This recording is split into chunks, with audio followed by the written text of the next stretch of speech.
ចាសួស្តីទាំងអស់គ្នាថ្ងៃនេះលោកគ្រូនឹងបង្ហាញពីវិធីសាស្ត្របង្រៀនតាមបែបដោះស្រាយបញ្ហាឬក៏ problem solving ចាអញ្ចឹងមានគោលបំណងនៅក្នុង slide PowerPoint ដែលលោកគ្រូនឹងបង្ហាញនេះមាន3ចំណុចទី1លោកគ្រូនឹងបង្ហាញពីវិធីសាស្ត្រដោះស្រាយបញ្ហានៅក្នុងការរៀននិងបង្រៀនចាទី2នឹងបង្ហាញពីការអនុវត្តវិធីសាស្ត្រដោះស្រាយបញ្ហាទៅតាមជំហានរបស់លោក George Polya ចុងក្រោយគឺបណ្ដុះនៅការគិតដើម្បី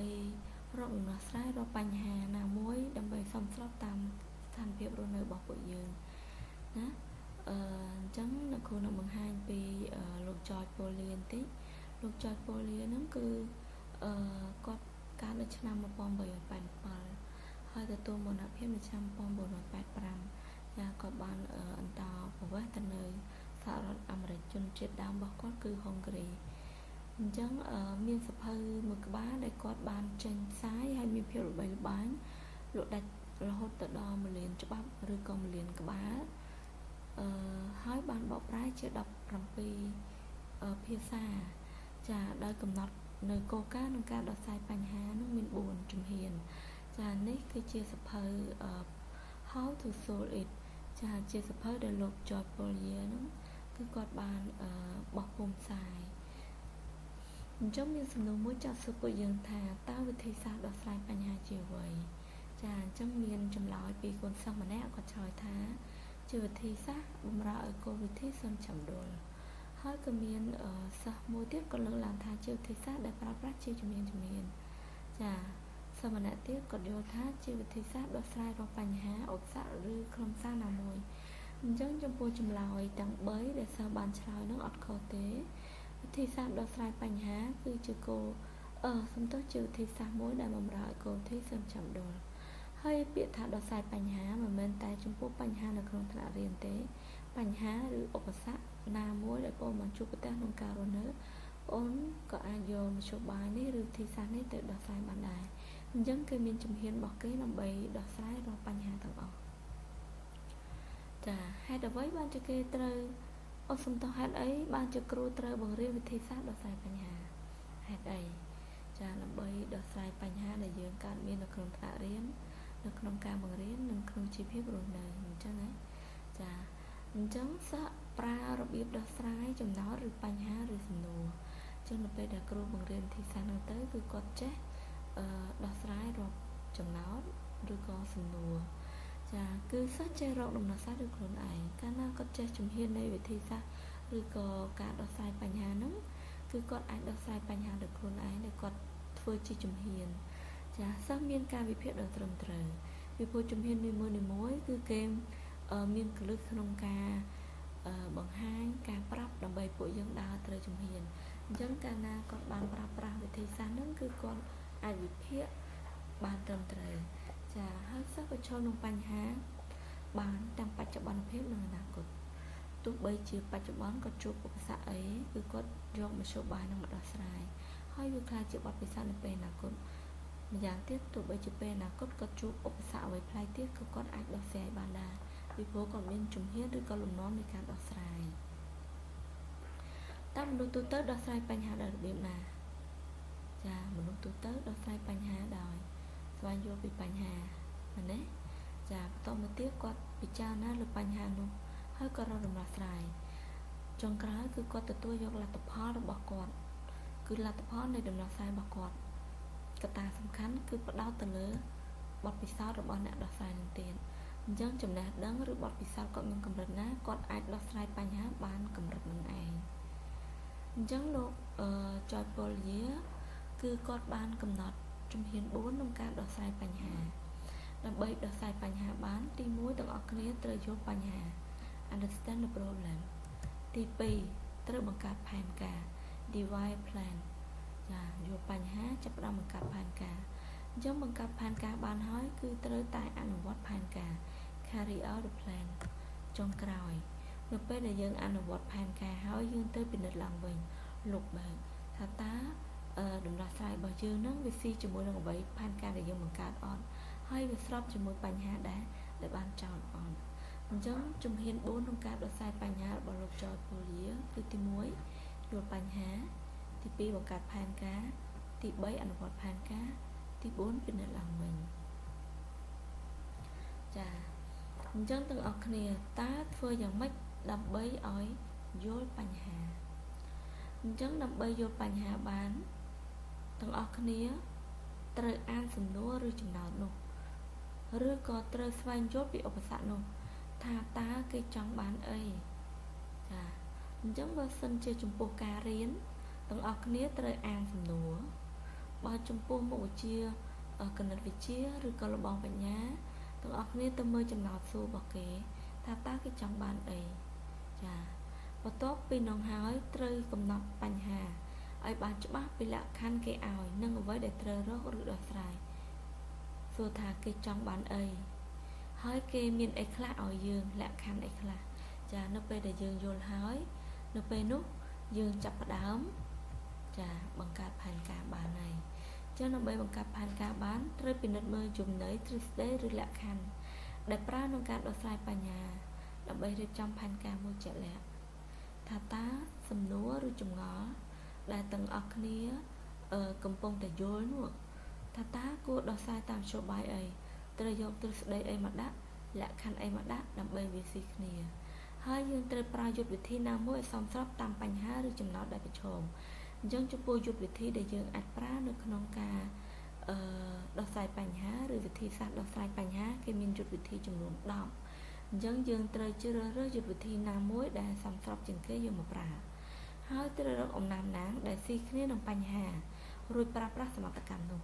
ចាអញ្ចឹងទាំងអស់គ្នាទៅងាកទៅមើលចំណេះឬទ្រឹស្ដីឬក៏លក្ខខណ្ឌថាតើទ្រឹស្ដីមួយណាដែលស៊ីជាមួយនឹងបញ្ហាដែលយើងយល់ដើម្បីងាយស្រួលបង្កើតផែនការចានៅពេលដែលយើងបង្កើតផែនការហើយយើងចាំបាច់ត្រូវតែអនុវត្តផែនការនោះអនុវត្តយ៉ាងម៉េចចាត្រូវដោះស្រាយតាមជំហាននីមួយៗឲ្យបានត្រឹមត្រូវអញ្ចឹងជំហានដែលយើងបានកំណត់ថាតើផែនការដែលយើងរៀបឧទាហរណ៍ទាំងអស់គ្នាមានផែនការ3ដើម្បីអនុវត្តទៅលើបញ្ហាមួយហ្នឹងអញ្ចឹងទាំងអស់គ្នាត្រូវអនុវត្តតាមអ្វីដែលយើងបានរៀបផែនការហ្នឹងអញ្ចឹងចំណុចចុងក្រោយអត់មានអីពិបាកទេគឺទាំងអស់គ្នាត្រូវតែពិនិត្យឡើងវិញត្រូវត្រួតពិនិត្យមើលដំណោះស្រាយរបស់ខ្លួនឡើងវិញថាតើសមស្របឬត្រឹមត្រូវទេបើសិនជាមិនទាន់សមស្របឬត្រឹមត្រូវទេយើងអាចដូរការអនុវត្តផែនការបានបើសិនជាសមស្របឬត្រឹមត្រូវហើយគឺអូខេហើយអញ្ចឹងទាំងអស់គ្នាអ្នកគុំរំលឹកឡើងវិញដើម្បីដោះស្រាយបញ្ហាបានទាំងអស់គ្នាទី1ត្រូវយល់ពីបញ្ហាចាទី2ការបង្កើតផែនការកាលណាយើងបង្កើតផែនការបានការអនុវត្តផែនការអត់អីជាឧបសគ្គទេការពិនិត្យឡើងវិញក៏រឹតតែងាយស្រួលគ្រាន់តែយើងពិនិត្យមើលថាតើផែនការហ្នឹងវាស៊ីជាមួយនឹងបញ្ហាហ្នឹងអត់អញ្ចឹងអីដែលឧបសគ្គជាងគេគឺការយល់បញ្ហា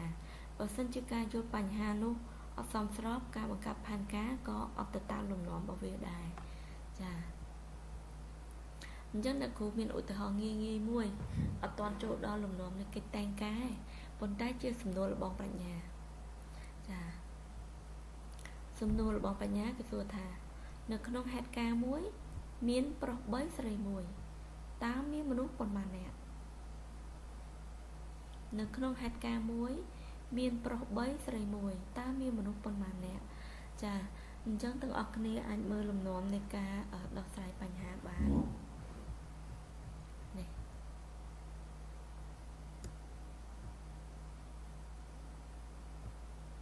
ចា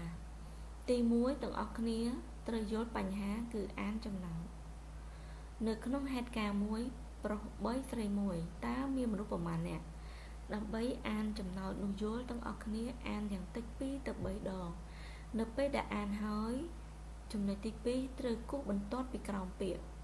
ចាអញ្ចឹងពាក្យនៅក្នុងលបងបញ្ញានេះគឺហេតុការណ៍3ប្រុស3ស្រី1មនុស្សប្រមាណនាក់ចាអញ្ចឹងដាច់ខាតត្រូវគូសបន្ទាត់ពីក្រោមពាក្យនោះចាហេតុការណ៍3 1និងប្រមាណនាក់បន្តមកទៀតទី3គឺបកស្រាយជាពាក្យបានន័យថាការបកស្រាយជាពាក្យនេះគឺបកស្រាយមកជាគំនិតខ្លួនឯងជាការយល់ឬក៏ជានិយមន័យចា3បើយើងបកស្រាយន័យចំគឺចំនួន3ចា3មួយទៀតគឺត្រកងលើកឡើងចា មួយចំនួនមួយទៀតអាចឈ្មោះស្រីមួយមែនទេអញ្ចឹងហេតុការណ៍នេះទាំងអស់គ្នាអាចលើកទៅស្ដីមកដាក់ឬចំណីមកហេតុការណ៍ព្រឹត្តិការណ៍ណាមួយដែលបានកើតឡើងអញ្ចឹងទាំងអស់គ្នាប្រមាណអ្នកសួររកចំនួនមនុស្សចាអញ្ចឹងសិស្សគាត់នឹងឆ្លើយថាប្រហែលជាបើប្រុស3ស្រី1ប្រុស3នាក់ស្រី1នាក់វា4នាក់ចាបើយើងយកប្រុស3ស្រី1ក្នុងន័យមួយទៀតបានន័យថាប្រុសនឹងលើក3ស្រី1នាក់អញ្ចឹងវាមានចំនួនតែ2នាក់ទេអញ្ចឹងចំនួនប្រមាណអ្នកដែលគេសួររកនឹងគឺចម្លើយដែលត្រូវគឺតែ2នាក់ទេចាហេតុអីពីព្រោះនៅក្នុងហេតុការណ៍មួយបានន័យថាព្រឹត្តិការណ៍មួយដែលបានកើតឡើងប្រុស3ស្រី1បានន័យថាប្រុសនឹងលើក3ស្រី1នាក់បើសិនជាគេដាក់ថាប្រុស3នាក់ស្រី1នាក់តើមានមនុស្សប្រមាណអ្នកអានោះចម្លើយប្រកាសជាមាន4នាក់ឯងអញ្ចឹងទាំងអស់គ្នាមើលលបងប្រាជ្ញាអញ្ចឹងពេលដែលយើងអានចំណោទហើយប្រុស3ស្រី1គឺប្រុសលើក3តកងស្រី1នាក់អញ្ចឹងចម្លើយដែលត្រឹមត្រូវគឺចំនួន2នាក់អញ្ចឹងរបៀបនៃការដោះស្រាយបញ្ហាធ្វើដូចគ្នាទី1ទាំងអស់គ្នាអានចំណោទបញ្ហាទី2គូសពីក្រោមពាក្យដែលជាកន្លឹះឬក៏ពាក្យដែលជាបញ្ហាទី3បកស្រាយពាក្យទាំងនោះមកជាពាក្យដែលយើងងាយយល់ឬក៏ជាទ្រឹស្ដីចាចុងក្រោយទាំងអស់គ្នាបកស្រាយដោយត្រឡប់ទៅមើលឲ្យស៊ីជាមួយនឹងបញ្ហារបស់យើងថាតើពិតជាចំនួន4នាក់ឬក៏ចំនួន2នាក់អញ្ចឹងទាំងអស់គ្នាអត់អីបាក់ទេមកគ្រូបញ្ជាក់អានចំណោទឲ្យយល់រកពាក្យកន្លឹះគូសពីក្រោមពាក្យដែលជាកន្លឹះបកស្រាយជាពាក្យចាជាទ្រឹស្ដីជាចំណីចុងក្រោយសន្និដ្ឋានហើយការសន្និដ្ឋាននោះត្រូវមើលត្រឡប់ទៅចំណោទវិញអរគុណចឹងគ្រូនឹងបង្ហាញលំនាំនៅក្នុងកិច្ចតែងការបង្រៀនចាឲ្យកិច្ចតែងការនេះគ្រូបានផ្ញើក្នុងក្រុមឲ្យពួកយើងមើលហើយយើងអាចមើលបន្ថែមនៅក្នុងនេះក៏បានទី1គឺបញ្ហាដែលគេដាក់ឲ្យគឺតែងសេចក្តីចាអត្ថាធិប្បាយបែបពន្យល់សុភាសិតទឹកត្រជាក់ត្រីកុំចាការយល់បញ្ហាទាំងអស់គ្នាការយល់បញ្ហាទាំងអស់គ្នាត្រូវអានទឹកត្រជាក់ត្រីកុំទឹកត្រជាក់ត្រីកុំទឹកត្រជាក់ត្រីកុំតើទឹកត្រជាក់ត្រីកុំកន្លែងណាជាពាក្យកន្លឹះចាអញ្ចឹងអ្នកគ្រូនឹងបង្ហាញចាយើងឲ្យសិស្សអានប្រធានតែងសេចក្តីទឹកត្រជាក់ត្រីកុំនឹងឲ្យសិស្សអានបន្ទាប់មកពេលនោះគឺយើងអានចំណោទឬយល់បញ្ហាហើយគូបន្ទាត់ពីក្រោមពាក្យកន្លឹះទឹកត្រជាក់ត្រីកុំឃើញទេគ្រូឲ្យសិស្សបញ្យល់ពាក្យដែលគូបន្ទាត់ពីក្រោមបកស្រាយពាក្យឬបំលែងពាក្យទៅជាពាក្យរបស់អ្នកទឹកត្រជាក់ទីកន្លែងទីឋានដែលស្ងប់ស្ងាត់សុវត្ថិភាពចាត្រីកុំបានន័យថាត្រីច្រើនណែនណាន់តាប់កកកអញ្ចឹងមកបន្ទាប់មកទៀតអញ្ចឹងបានន័យថាទី1យើងយល់បញ្ហាហើយគឺទឹកត្រជាក់ត្រីកុំទី2យើងយល់ថាអ្វីជាពាក្យកន្លឹះយើងគូបន្ទាត់ពីក្រោមទី3យើងបកស្រាយពាក្យកន្លឹះនោះមកជាពាក្យរបស់យើងឬមកជាទ្រឹស្ដីឬចំណីចាទី3ចាឲ្យសិស្សបញ្យល់នៃប្រធាននោះសរសេរជាលេខចាកន្លែងនេះអាចគូសជាចាក្រាមក៏បានដែរចាការបង្កើតផែនការនៅពេលដែលបង្កើតផែនការដើម្បីបកស្រាយសុភាសិតឬក៏ធ្វើអត្ថាធិប្បាយសុភាសិតទាំងអស់គ្នាត្រូវបង្កើតគម្រោងតែងសេចក្តីមិនចឹងណាយើងការបង្កើតផែនការចំពោះគម្រោងតែងសេចក្តីត្រូវមានផ្ដើមមានតួនិងមានបញ្ចប់អញ្ចឹងកន្លែងនេះទាំងអស់គ្នាអាចគូរយ៉ាក្រាមគម្រោងតែងសេចក្តីក៏បានដាក់ដូចអ្នកគ្រូអញ្ចេះក៏បានដែរចាអញ្ចឹងអនុវត្តផែនការដើម្បីអនុវត្តផែនការបានគឺយើងបានបង្កើតផែនការហើយគឺតែងសេចក្តីអត្ថាធិប្បាយបែបសុភាសិតគឺមានផ្ដើមមានតួមានបញ្ចប់អញ្ចឹងអនុវត្តផែនការផ្ដើមគឺមានលំនាំចំណូលនិងចំណោទតួសេចក្តីមានឃ្លាភ្ជាប់មិនចឹងហ៎ចាប្រយោគពាក្យប្រយោគនៃប្រធានសំទោសប្រយោគពាក្យប្រយោគនៃប្រធានបន្ទាប់មកយើងចាប់ផ្ដើមបកស្រាយអញ្ចឹងនៅក្នុងការអនុវត្តផែនការនេះគឺជាការពង្រៀននៃគម្រោងតែងសេចក្តីខាងលើ